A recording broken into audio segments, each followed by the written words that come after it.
Happy fucking Saturday. I forgot it yesterday, so I thought you deserved it today. I know it's late, but I promised I would do Erika Girardi today. Just been baseball life, mom life, wife life. You know how life goes. So I finished The Housewife and The Hustler, and that was actually really helpful to me to see some of the issues in both the Girardi Keese bankruptcy and this adversary proceeding inside of it that deals with Erika Jayne or Erika Girardi and her upcoming potentially trial for the trustee's complaint against her to recover about $25 million worth of cash and assets that she supposedly received from the firm, to which she was not entitled. Considering what happened the last time, if you're like a big Erika stan, like, go ahead, that's fine. I don't give a shit whether the trustee wins or not. I'm telling you what the law is. That's what I do here. That's what my page is about. So please don't say nasty things to me just because I'm explaining how the law works. Thank you. Much appreciated.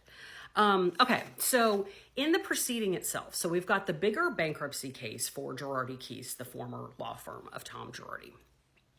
And then there are cases inside of a bankruptcy case. The trustee can file cases against certain people and other organizations to claw money back that's supposed to be in the estate to pay the estate's creditors. So the trustee has been going along clawing money back from all kinds of different places.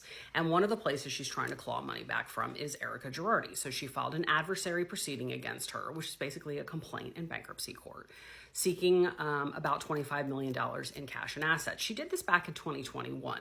Nothing has really happened with it until then because they were dealing with the other stuff in the bankruptcy and the trustee had other stuff going on. And according to the trustee anyway, Erika sort of refused to bargain with her. A lot of times when you have a bankruptcy proceeding and the trustee files an adversary proceeding, you start to bargain. Like, okay, well, I can't give you 25, but how about if I give you 10? That kind of thing. Erika has said, according to the trustee, no way, no how, go fuck yourself. So nothing has happened since then. It has now been referred from the bankruptcy proceeding to an actual district court judge where it could be tried. So federal courts, bankruptcy courts and district courts are both federal courts. But bankruptcy courts and bankruptcy court judges only have jurisdiction over bankruptcy matters, whereas district court judges have jurisdiction over any federal issue, civil, criminal, or otherwise, except immigration. I think those are specific judges. So this went from being just a bankruptcy case to being referred over to a district court judge like Judge Lyman for trial. That's what happened earlier this year when people started reporting on changes in the case. So this particular proceeding, the main bankruptcy of Girardi Keese is still in the bankruptcy court. This proceeding, that's the trustee versus Erika, is now with the district court. And the district court judge has asked for a case management conference on June 4th.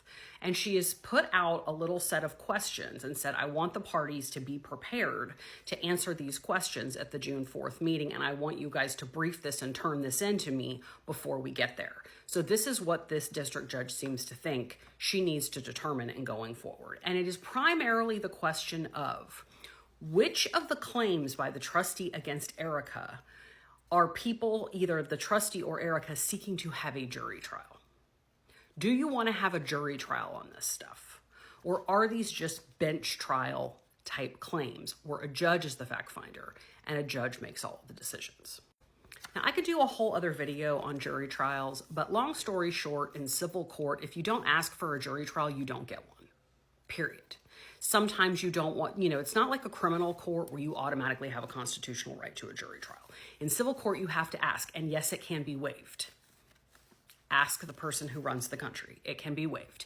So when the trustee filed this adversary proceeding against Erika, she did not ask for a jury trial.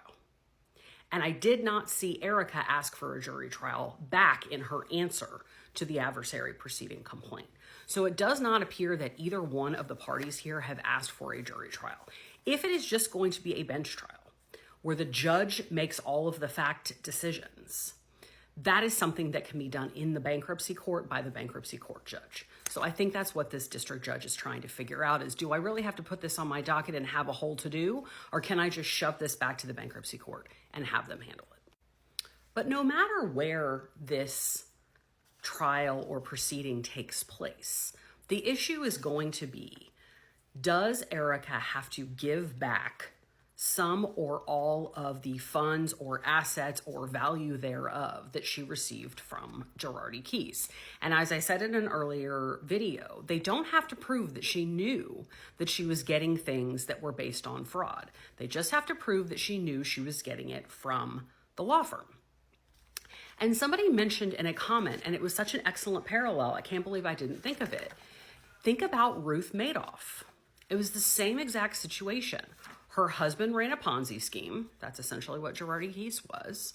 She had all of these homes and all of this jewelry and all of this stuff. Whether she knew or not, I don't know. We'll probably never know. But Bernie Madoff's wife, Ruth, had to turn over all of her shit. She had to turn over her homes and her furniture and her art. They ultimately let her keep, I double checked, about $2.5 million worth of assets and jewelry. I think they were like anniversary gifts and things they let her keep. She gave up her grandchildren's trusts to pay back the people that her husband had stolen from. And she agreed to put in her will that when she died, anything she had at that time would also go back to the victims. So it's not as if this is something that doesn't happen. It happens routinely when you have a spouse who receives gifts. What doesn't happen routinely is a Ponzi scheme, but it's not as if there's no precedent for this. Now, there are defenses. There are defenses to the types of claims that the trustee has brought, in particular the fraudulent transfer claims, which are sort of the biggest claims here. And fraudulent transfer, again, it's bad wording. We really need to change some of the legal terminology. Yes, it's fraud on the part of the giver, but it doesn't have to be fraud on the part of the receiver, right? Erika has a defense that if she received this $25 million in change from Girardi Keese in good faith, that she didn't know that it was the subject of fraud. And here's the kicker. And what she received was a reasonably equivalent value to what she gave back to the firm, then she can keep it. In other words, if we were doing an exchange of goods and services and I basically got the value of what I gave, then I don't have to give it back. So that would be interesting to hear the facts on that. Something I noticed in the documentary put some pieces together for me.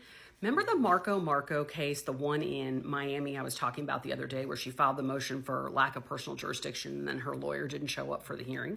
Her lawyer is a lawyer from Tampa, Florida. He is a PI, personal injury plaintiff's lawyer, just like her husband was. Older guy, just like her husband was. And he is her personal attorney and friend. And when you watch the second episode of Housewife and the Hustler, they say that he's the one who gave her like $100,000 so that she could divorce Tom. So that's interesting to me. This guy's ended up to his eyeballs. Now he's representing her in at least one case. So obviously there's some privilege there, but it's interesting to see him show up talking to her California attorney, the guy who's defending her in the bankruptcy proceeding. He and this guy from Tampa are chatting. He is also an older white gentleman. And, I'm willing to give everybody the benefit of the doubt, but this guy in this documentary choked up talking about, he said he thinks Erika's a victim, and I understand that. He's her attorney, he has every right to have that, and maybe he can get the court to agree to it too. But when he chokes up saying, I don't even think that Tom ever let her wear blue jeans, that was a bit heavy-handed in my opinion. But she's got people on her side. How these guys are getting paid, I would love to know, and I'm sure the trustee would love to know. So that's what I figured out from here. Tell me if you have questions, but for now we're waiting for June 4th to roll around and see if this case goes back to the bankruptcy court.